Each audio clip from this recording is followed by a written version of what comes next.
Welcome to Shorty SuperCoach, and let's talk the Bont. Not many guys in the AFL world can go by one name, let alone at the ripe old age of 21 years old. But Bontempelli has certainly done that.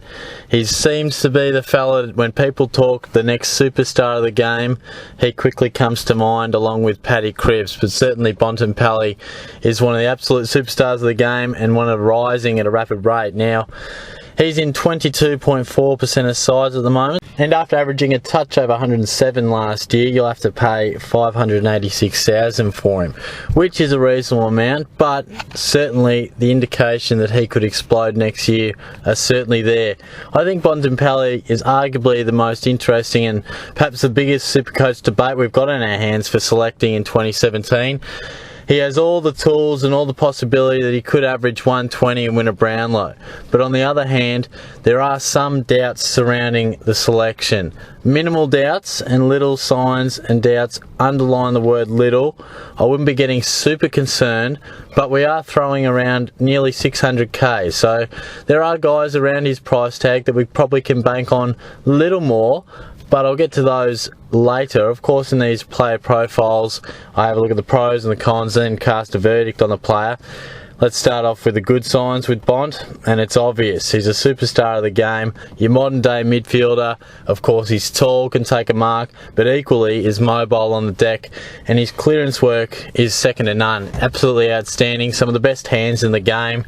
I think with his height as well as his clean hands, it allows him to win it in the stoppage and then dish it out with such success and fantastic delivery by hand, and he is a contested monster and a big game player. As we saw in the grand final, really stood up, had an outstanding game, had some really good finals, and particularly the latter stages of last year, probably the last 3 quarters of the season, if you want to sort of take from the early rounds out, he really caught fire on the back sort of 2/3, 3/4 of the season leading in the finals, and that's what a lot of people will be hoping that he can replicate there. So I think we all know the good things about Bontempelli. He is, on many people's minds, the next superstar of the game and an outstanding player.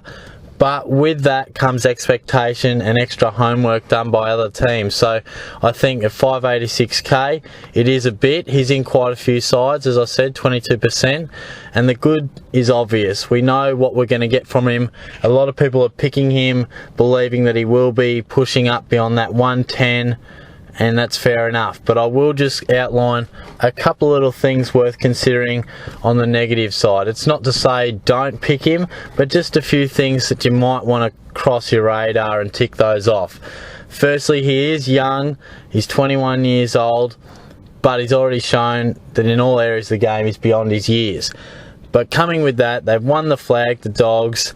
He's going to get more attention, no doubt about that. Now, it does look like he can certainly handle the tag and work his way through it, but the Doggies slipped under the radar for much of last year, and nothing quite gets opposition clubs looking at you like a premiership, let alone starring in grand final day.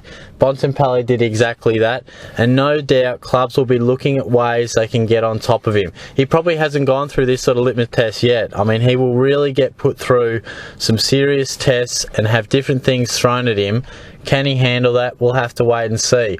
I feel he will handle it pretty well. I'm not predicting a drop off in average. My only question mark is, will he go another 5 to 10 points, because that's what we want to really go. We don't want to see him averaging 108 again. We need to see him really pumping it up beyond the 110 mark. Just something to consider, that he'll certainly have plenty of homework done on him. There will be ways and clubs really looking directly at him and how they can stop him. I think he's the main man in the Dogs midfield now. If he wasn't last year, it's quite an even midfield.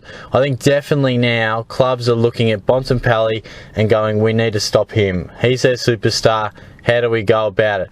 It's just something that all superstars work their way through. How will he adjust and cope? It's something you might consider. Secondly, is the third man up. Now, of course, that rule has been thrown out the door. You can no longer go third man up, and that does affect Bontempelli.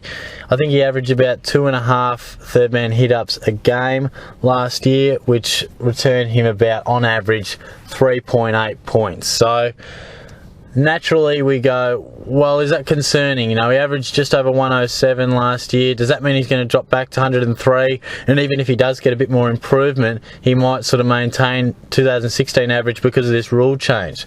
I can see you thinking, but don't be too alarmed, because while Bontempelli will of course not have access to third man hit up points, he will be on the deck in the clearance doing what he does best throughout the whole game. So I guess if he's up at the contest winning 2.5 hit outs, he probably goes up for 6 or 7, maybe even 10 times a game. There's 5 to 10 times extra that he can win a clearance. So I wouldn't be too concerned about the third man up rule, but I have seen people discussing that option and how it affects Bontempelli. So finally, on the whole decision, the verdict. He's not in my team at the moment, but he has been in and out of it throughout the pre-season. Will he start in my side? I would have to say no. At the moment, I'm leaning strongly towards leaving Bont out of my side, but are very much open to him eventually ending up in it. Now, I just think there's a few little areas that I really would like when picking my midfield premiums to have no concern over. The fact that they're a proven performer, or the fact that they can definitely handle everything that's going to be thrown at them. There's just a couple of little things, as I mentioned, that I'm not 100% sold on. And the main reason is, by no means am I doubting Bontempelli. I think he will be the next superstar of the game. But of course, he was that last year to an extent as well. But we really need to see that in all areas across all year. Will there be any premiership hangover for the Dogs? That's another little thing that you might be a little concerned about. Will there be a bit of a lull after they perhaps went beyond what all expected and won the flag? Will there be a bit more of a hangover, and will it affect Bontempelli? My overriding thought when I think about selecting Bont is he's priced at 586,000, and there's just a few little doubts in the back of my mind about him.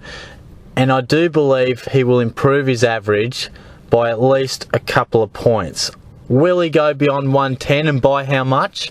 I'm unsure. I think he'll certainly nudge it, maybe go just over it, but I feel more confident with other players. As I mentioned throughout other podcasts and discussions, when you're paying upward of 550,000, you really want to be so sure that you're going to get your money's worth, because particularly in the midfield, I do have a couple of selections that are not left field but maybe unique, but I have serious confidence with them. Bontempelli, I have somewhat confidence with him, but not enough to fully select him.